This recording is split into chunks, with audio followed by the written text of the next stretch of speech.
For most people, the moon is background. It hangs above cities, above roads, above ordinary life. And most nights, nobody gives it a second thought.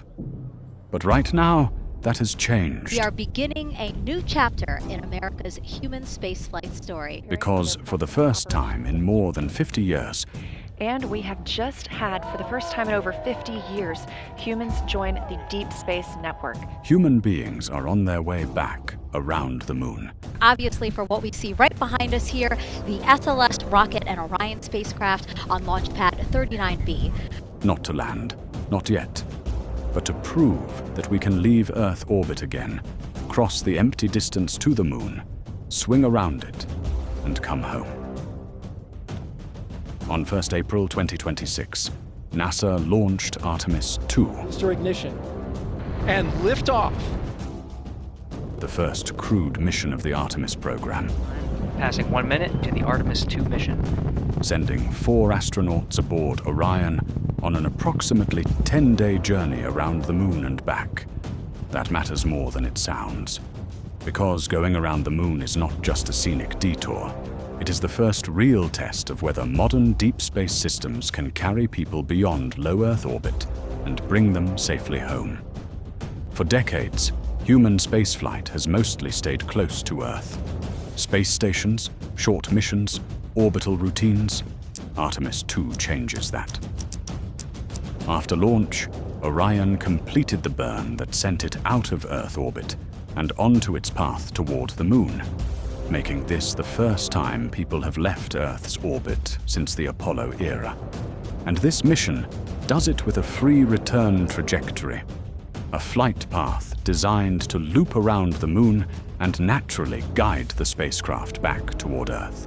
The launch is the violent part everyone sees. A rocket this size does not rise gently. It tears itself off the pad in fire, pressure, and controlled force.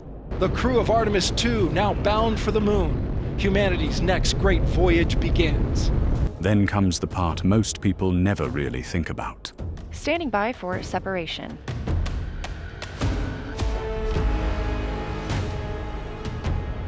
We have good separation, good motion. Stage separation, orbit, checks, deployments, systems that have to work exactly as planned. And after that, something stranger begins. Earth starts to fall away. It actually looks like a crescent Earth there in the background. At first, it still feels close, still huge, still familiar. But then the spacecraft fires again, and the mission stops being an orbital flight and becomes what it was always meant to be, a journey outward, away from the atmosphere, away from the safety of quick return, away from the part of space humanity has treated as almost routine. This is the real threshold, because low Earth orbit is not deep space. It is still Earth's immediate neighborhood. Artemis II crosses that line.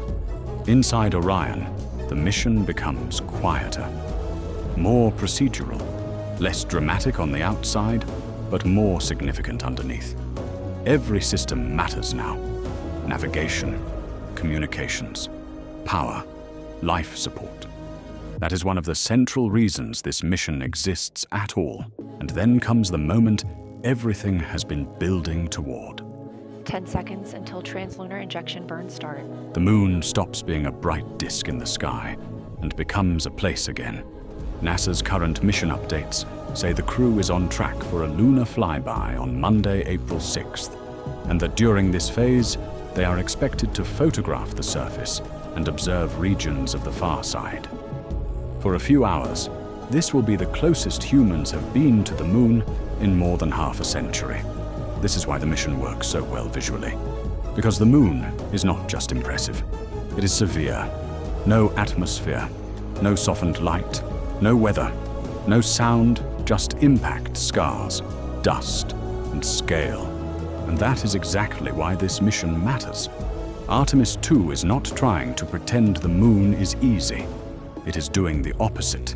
It is proving that crews, spacecraft, and mission control can operate together in that environment before anyone attempts to land there again. So why does this matter beyond the images? Because Artemis II is a bridge mission.